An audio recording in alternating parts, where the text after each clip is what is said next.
So grab the paperback Bibles, pass them down to one another. Turn to Ephesians chapter 4. In the house Bibles, that's page 949.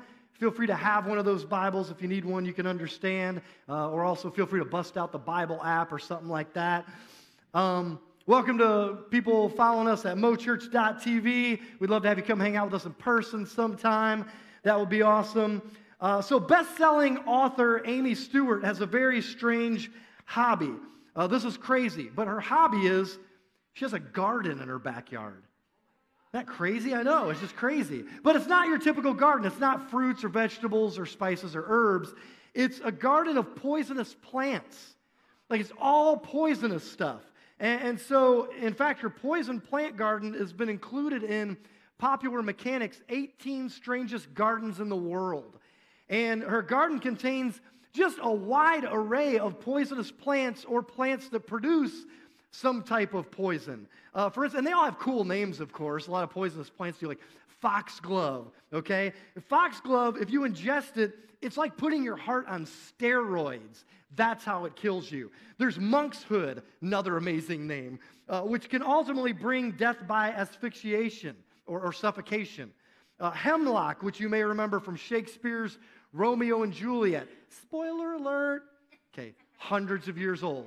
If you don't know that yet, then catch up. Okay, and so there's wolf's bane, and then there's the beans of a castor oil plant that are used to make ricin. All this stuff she has as her garden in her backyard. Stewart said this. She said, if there was a plant that was used to commit a crime or start a war, I sort of love that, you know? A plant with a dark history. And that's probably why one of the books that she's written, because she's a best-selling author, is entitled Wicked Plants, the Weed That Killed Lincoln's Mother and Other Botanical Atrocities.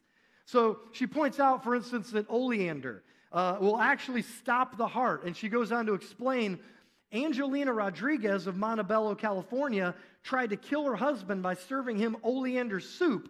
It only put him in the hospital. She finished the job with antifreeze spiked Gatorade. Rodriguez wanted his insurance, but instead, she got the death penalty. And then also, if you take the little speckled brown seed in her garden from castor beans, ricin is a byproduct of those castor beans. And she describes how on September 7th of 1978, Georgy Markov, which I can't hear the name Georgie now without thinking of it. Hey, Georgie. But Georgy Markov, he was a Bulgarian working for the BBC in London. He was waiting for a bus when suddenly someone came along, and people later speculated maybe it was someone from the Russian KGB. Someone came along and jabbed him in the back of the leg with an umbrella. And 4 days later, Markov was dead. And they realized that basically he was killed by what? Well, a little speck of ricin that was on the point of that umbrella. And so this is the kind of stuff that she grows in her backyard. She says, I think you would be making a mistake to assume that the plant kingdom is benign, she says. I mean, the plant kingdom makes strychnine, it makes cyanide, it makes ricin. I mean, some of the most toxic poisons on the planet come from plants. So the takeaway here is be intrigued, but beware. Now, we're starting a new series this week called the F-Bomb. And the F-Bomb stands for the forgiveness that we need to offer others. So it will be incorporating stuff about being forgiven by God, but this is mostly about us forgiving other people. And we did this series, the F-Bomb series, 3 years ago, and it was just a really impactful series for Momentum and for individuals associated with Momentum. But we just were real excited about saying, man, we know the truth is if you preach to a hurting crowd, you will never lack an audience. And we know there are a lot of people who struggle with pain and woundedness. So I'm really excited just to be preaching 4 new sermons on the same topic of the F-bomb and basically challenge you to drop the F-bomb on some people, okay? Just drop it on them. But our F-bomb is forgiveness that we're talking about. So I hope you'll make it a high priority to be here every week. The nature of this series is there's probably not one sermon that's going to clean up all the pain and unhealth and woundedness in your life. 4 sermons might not do that for some of you. It's going to take a process and hard work beyond the teachings that we're presenting to you throughout this series. And so take a look at Ephesians 4, verse 31. The writer of this book, his name is Paul, and this is kind of a listing of a garden of poisonous plants, if you will. Like, this is the poisonous plant garden right here. He says, let all bitterness and wrath and anger and clamor and slander be put away from you, along with all malice. Okay, super interesting, because this really is just kind of like this garden of poisonous plants, very toxic stuff. And it says, let all this stuff be put away from you. That means get rid of it, like remove it, have nothing more to do with it. Okay, and even more specifically, let all be put away from you. Let all of it. How much of the bitterness? All of it. Because just a speck of ricin, I mean, it's poisonous. This is toxic. And to let this stuff just be growing in your backyard, it's dangerous. It's fatal even. It's lethal. And so this is kind of the garden, and every trace of it needs to be deserted. And so I'm just going to kind of quickly define some of these different poisonous plants, if you will. Bitterness, the first one, is really kind of the idea of harboring resentment towards someone. All right? It's an intense antagonism. It's that festering anger. A bitter person, it isn't hard for most of us to conjure up someone we think of when we think of a bitter person.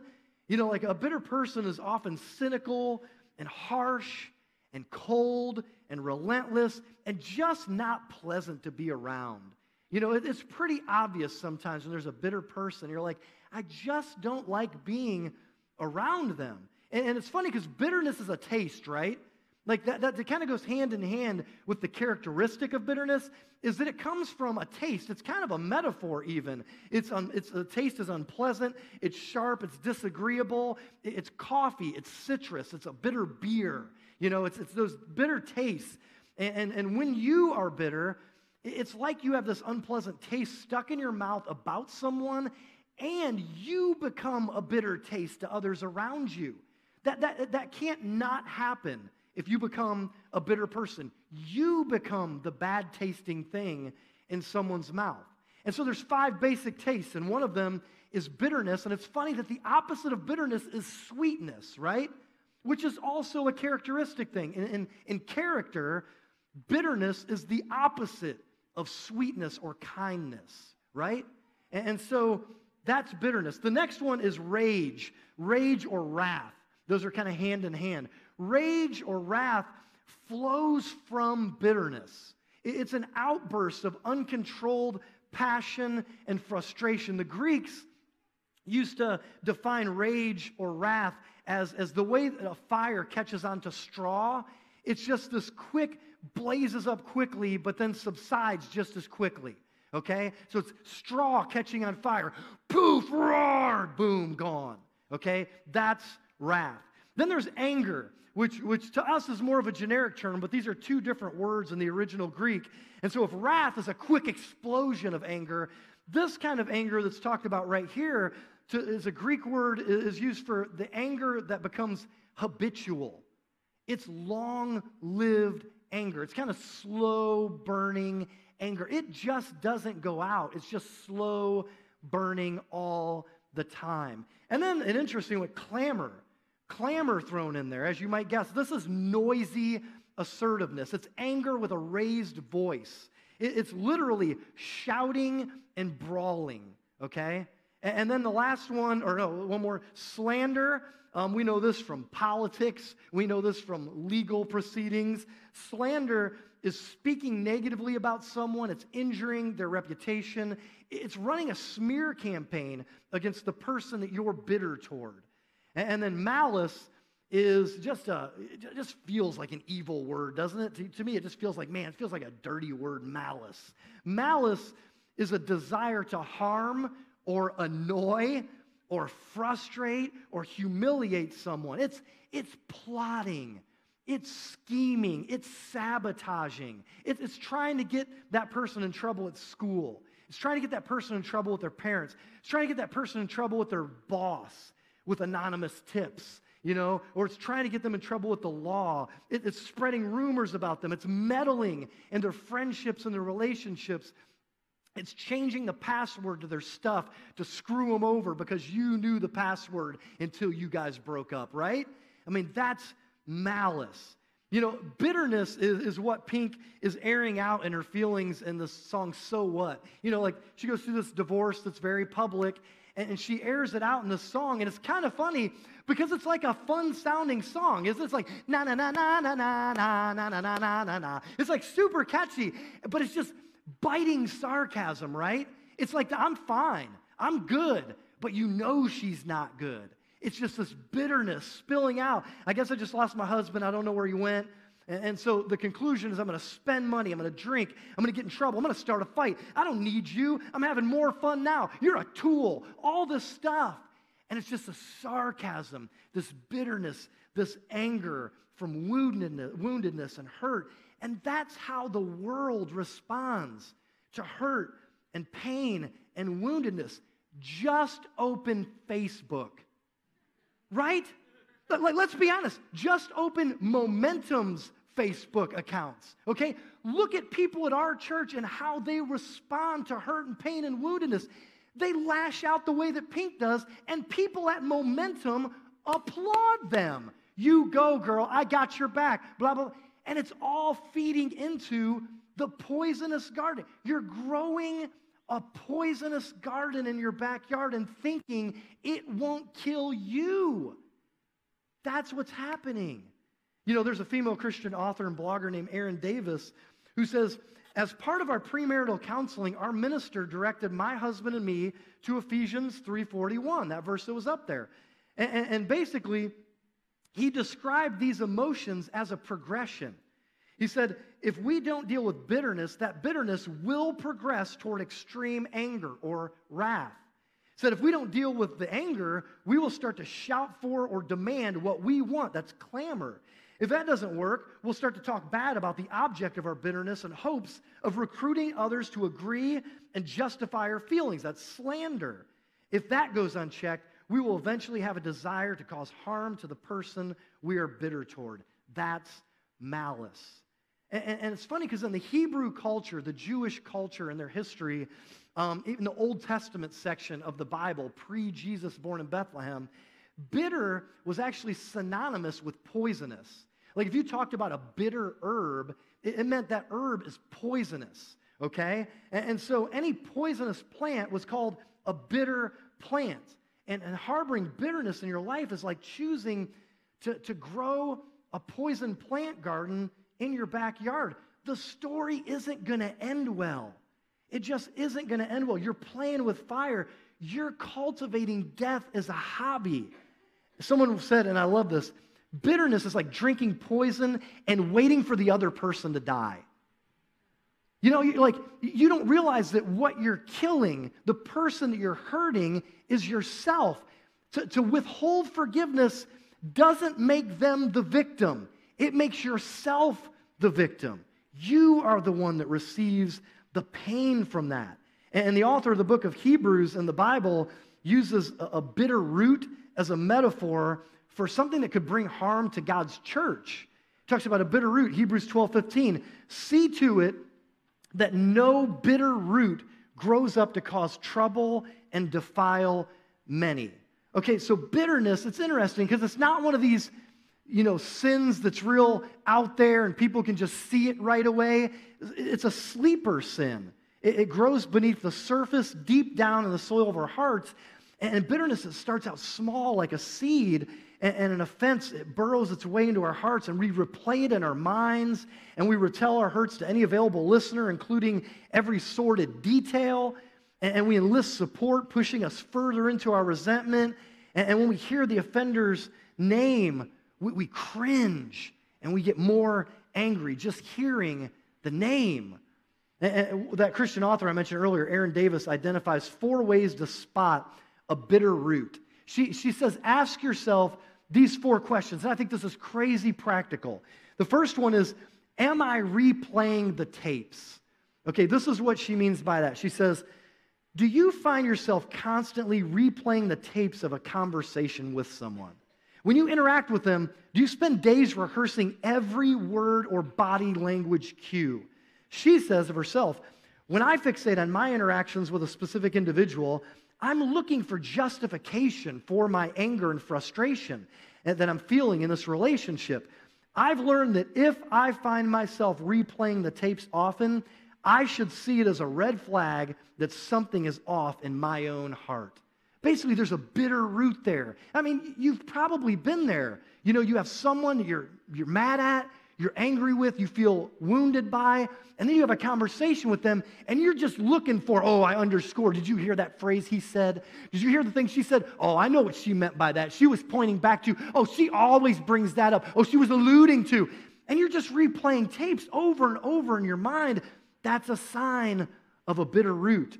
The second sign in question, she says, is, number 2, is my mouth out of control? Okay, the answer for me is always yes. Okay, is my mouth out of control? There is a direct connection that Jesus makes between your heart and your mouth. If you have a bitter root growing in your heart, then it's going to overflow out of your mouth. And you know, she asks you to ask these questions. Are you a critical person? Do you find yourself popping off at the mouth a lot?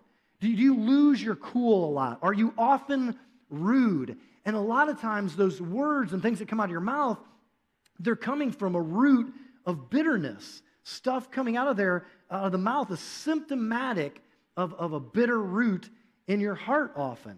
The third is, am I sick? This is interesting, okay, because we know more and more that some of these things that God calls sins often are rooted toward health problems or lead toward health problems. Scientists have concluded that bitterness, if left unchecked, interferes with the body's hormonal and immune systems. Bitter people tend to have higher blood pressure, higher heart rates. They're much more likely to die of heart disease and other illnesses. Man, I read this fascinating article. I wish I could just read it all to you, but maybe I'll post this on Momentum's Facebook page. Charles Stone wrote an article entitled What Unforgiveness Does to Your Brain.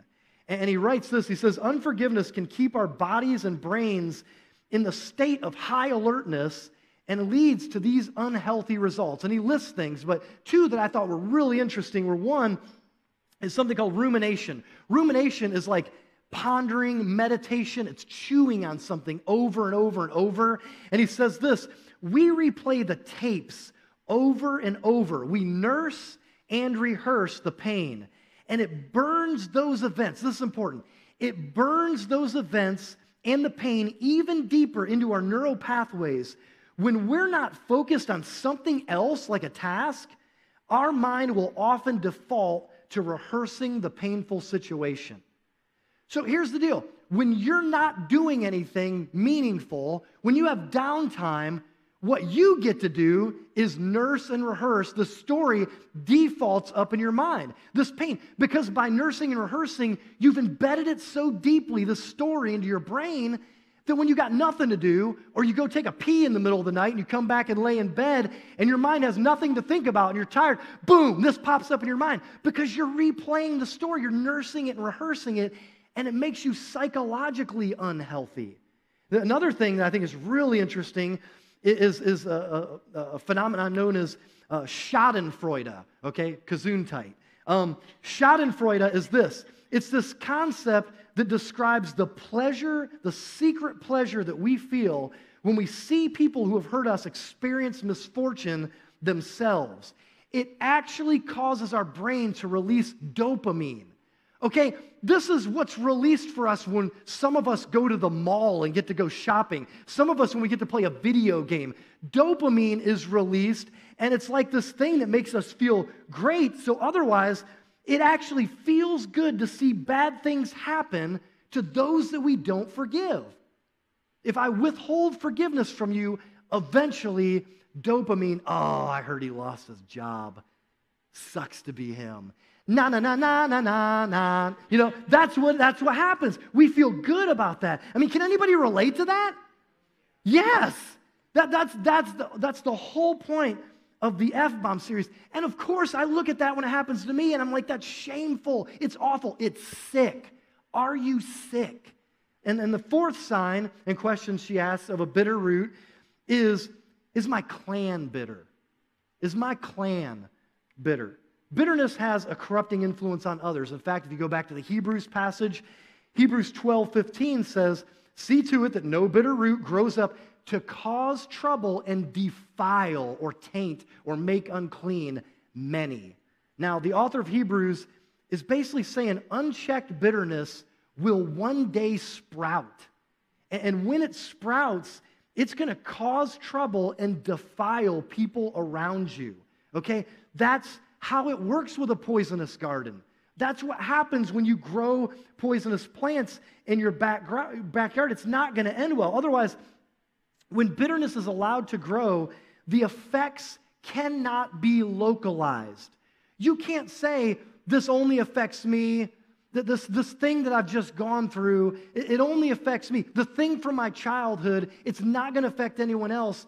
It will. It will affect all the people around you, all the people that you would want to protect from being bitter, your children. I mean, it will affect them. There will be a harvest of pain for you and the people in your world.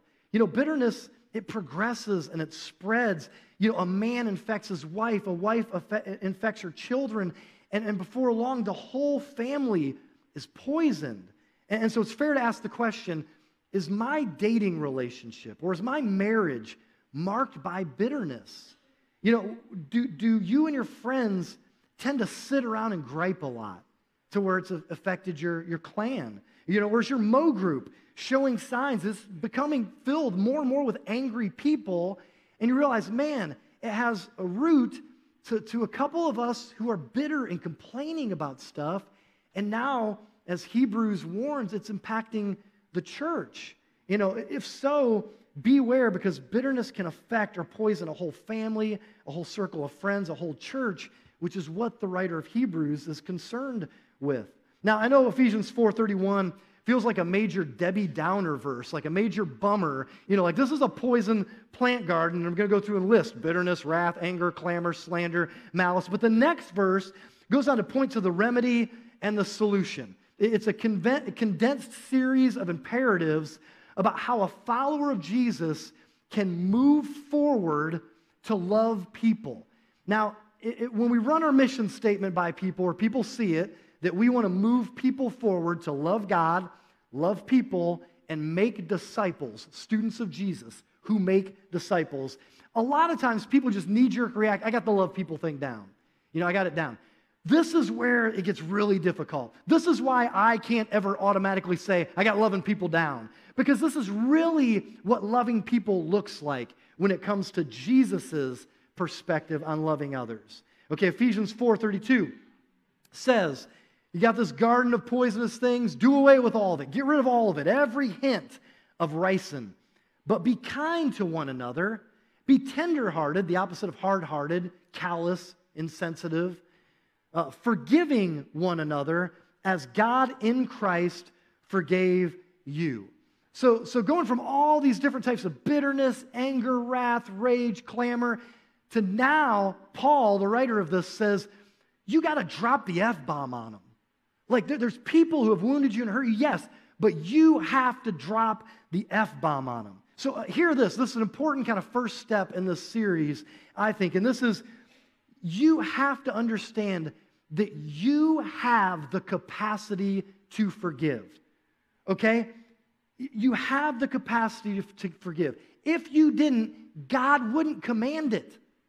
He wouldn't ask you to do something that's impossible. Now, you may feel like it's impossible, and that simply means you don't want to try, okay? But you have the capacity. You have the will to make the choice to say, I'm going to start working on forgiveness. I'm going to start doing the hard work. Have you ever dug a root out of your home, out of your yard? Man, it is hard work to dig out a root, and it is hard work to dig out a root of bitterness from your backyard and to say, man, I got to get this out of here. Here's what I'd suggest you do to do that. Take out a piece of paper and a pen if you have it, or a note on your iPhone or whatever you have, to make a list. And right at the top of that list, people I need to forgive. And then the next thing I'd ask you to do through the rest of the sermon and afterward is just start asking God right now in your seat, like, God, bring to mind anyone who I need to forgive. You know, often as soon as this topic comes up for several of us, there's people that we know immediately, crap, this series is about that person. You know what I'm saying? And then there's other people who are like, I'm sure I struggle with some bitterness towards some people, but who are they? When they come up, I feel that harbored resentment. But I don't just feel it right now. And if you think about it, God can bring to mind who are those people you need to forgive and just put them on that list. Funny thing for me is today is actually the 4-year anniversary of the death of my stepdad. And a lot of you have heard pieces of my story of, man, my stepdad was this oppressive, angry, mean, didn't know how to love people, didn't know how to be loved. And I was stuck living with him for a lot of my childhood until I graduated high school. He died 4 years ago today, and I've often told people, I've kind of pitied my stepdad. Like, I really haven't been bitter toward my stepdad. Once I just escaped the house, I was like, woo! You know, like, I don't have to live there anymore. But I wasn't bitter toward him. I just knew he was a jerk. It was like, man, that's sad for him. It sucks to be a jerk. It sucks to not know how to love or be loved. But I have strange things that have happened throughout my life that are way less than that for some reason, I'm like, man, when that person comes to mind, I want to fight him.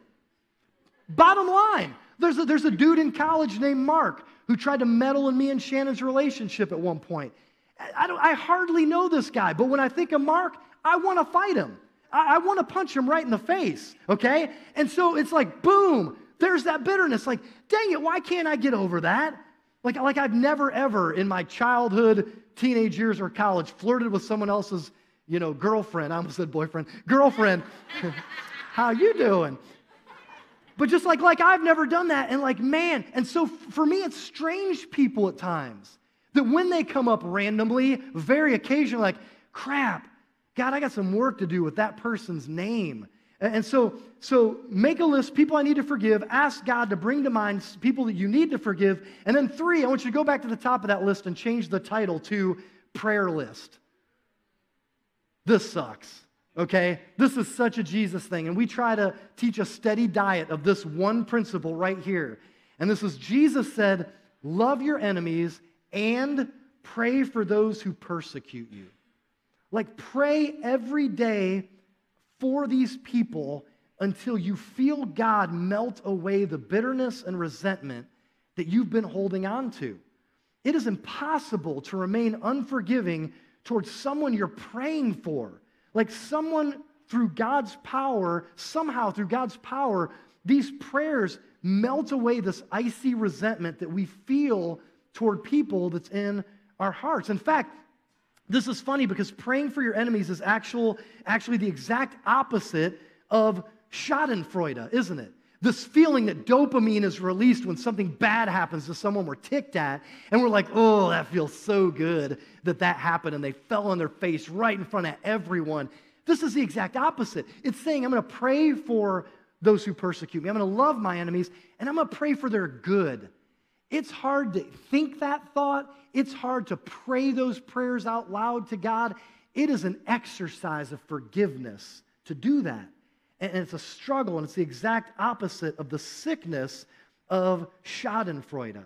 And the next thing I'm going to ask you to do is to start mentally battling through burning the tapes, okay? We've talked a couple times about the idea of tapes that are played over and over in your mind. The event in which you were hurt or perceived that you were offended or whatever it is, or the conversations with the person afterward. If you're battling bitterness, you have to burn the mental audio and videotapes. You have to. And it's hard work, but it gets easier as you start doing the hard work. Forgiveness is a process. And in fact, the deeper the pain is, the longer it takes. You know, the truth is, it's not so much forgive and forget. That's impossible for human beings to forget, okay? The truth is not forgive and forget. It's more like forgive and remember less and less. That's what forgiveness really looks like. If you stop nursing and rehearsing, it will come to mind less. Remember, when you're nursing and rehearsing, It gets deeper down into your brain to where you default to these painful stories in your downtime that you should be enjoying or while you're trying to get some sleep.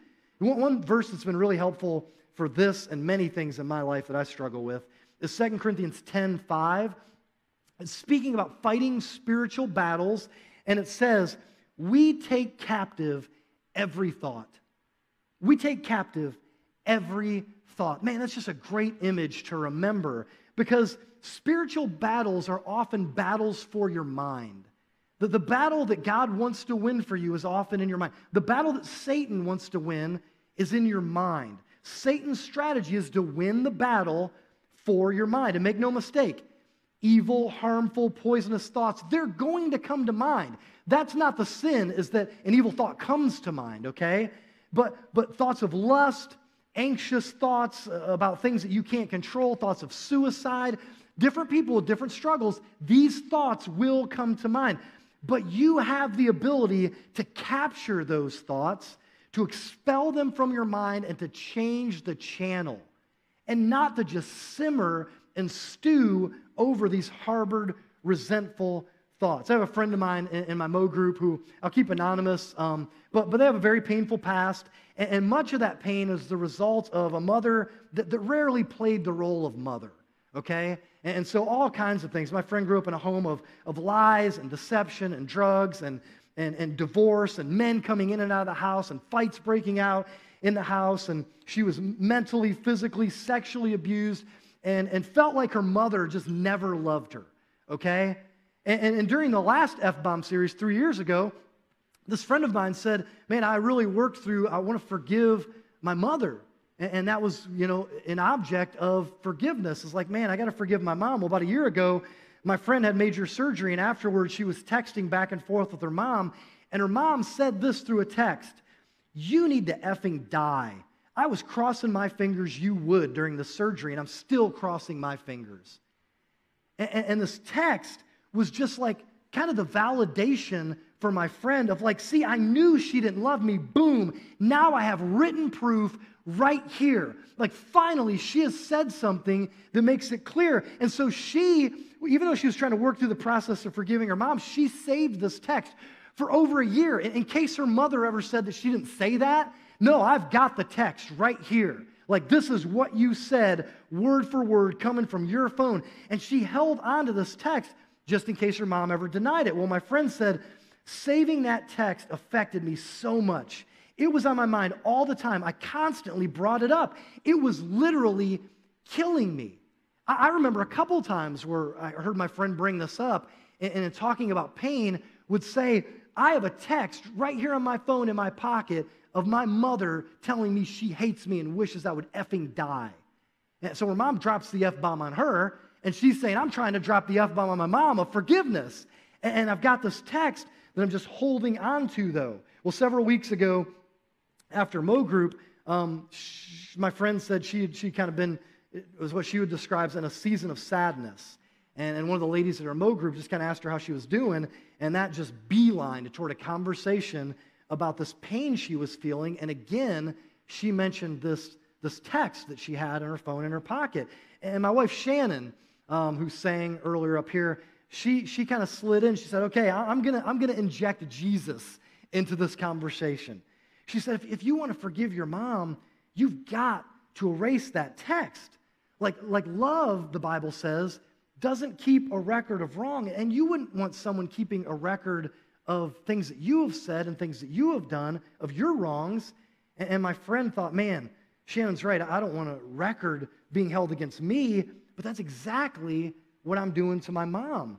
And so finally, she deleted this text and got it off of her conscience. And she said, I felt so much better when I did because I wasn't thinking about it constantly. Okay, here's the point. Bitterness keeps a scorecard. It keeps the videotapes. It keeps the audio tapes of wrongs and insults and injuries. But Jesus shocks the world by saying something that feels impossible at first. He says, love your enemies.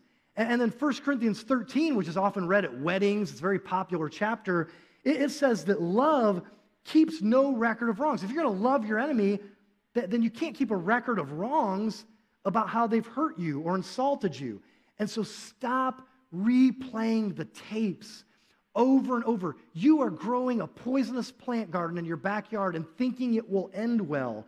Root the bitter poison garden out of your heart. Throw away the Dear John letter. Throw it away. Like, be done with it. Delete the screenshot of what he or she wrote on Facebook that you know was about you. Get rid of it. It's killing you. You having the screenshot on your phone is not hurting them at all. It is killing you. You have to get rid of that stuff and stop talking about it. Say, the only way I'm going to talk about it is if I sit down with a Christian counselor who can help me get to the bottom of what do I need to do to root out this bitterness, or to have one person that's appropriate to say, man, I need some spiritual advice about how to move forward. But don't use that as an excuse to gossip. Don't just tell the story over and over, or you will root it deeper and deeper, and it will become your default. You know, one of the constant reminders that I feel like we have to give through the F-bomb series, and I know it'll be in the sermon next week for a minute or two, is that forgiveness, it's not a one-time thing, right? Like, forgiveness is an ongoing process. I'd say it's a repetitive discipline, okay? So some of us are adamant about getting to the gym X amount of times a week. Forgiveness is like that. It's a repetitive discipline. It's an exercise we do repeatedly, hoping to get better at it, hoping our form gets better as we go, as we work on forgiving others. And the opposite of harboring resentment, of keeping it in our hearts, which is bitterness, is throwing away the videotapes and throwing away the scorecard, changing the channel, and continuing to forgive. One time, one of Jesus' disciples, Peter, stood in front of Jesus, and he said, hey, how often should I forgive my brother? You had this jerk that ticked me off, and I want to know how often after. What's the limit, like 7? And Peter thinks he's being generous, I think, here. Like, should I forgive this guy like 7 times? And Jesus' response is like, no, like 70 times 7 times. Like, oh, man, that's a lot. Now, I would submit to you, that could be over one offense. Maybe there's something that was done to you that you need to forgive over and over and over because it was so painful for your story. But it might not be that your brother's injuring you, hurting you that many times, 70 times 7. It might be that one thing was so painful and hurtful that 70 times 7 times you have to keep forgiving. When the audio tape, the videotape, when the scorecard comes out, you have to get rid of it, change the channel, and forgive again. And you just have to keep doing that. You have got to drop the F-bomb over and over like Eminem, okay? I mean, drop the F-bomb over and over like Samuel L. Jackson. Drop the F-bomb over and over like Eddie Murphy and Raw. You get the picture? You just got to keep dropping the F-bomb and saying, God, I forgive, I rinse, and repeat. It's just over and over. You know, this Ephesians 4 is the last thing I'll say. Ephesians 4:32. Be kind to one another, tenderhearted, forgiving one another as God in Christ forgave you. Now, anyone can kind of apply this stuff that we're talking about. But it's actually clearly written to followers of Jesus, people who have made Jesus the leader of their lives and accepted him as what we call Lord of their lives, and they're following him. And so it says, forgiving one another as God in Christ forgave you. This is the thing, is mutual forgiveness is the mark of Christian community. It's one of those marks that, yeah, sure, we're supposed to forgive people that hurt us, even if they don't love Jesus. But in a church community, in a Christian community, this should be one of the marks, is that we forgive one another. And our grand illustration of that is because I've been forgiven by Jesus. I've been forgiven by God by putting my faith in Jesus. Jesus died on a cross for me.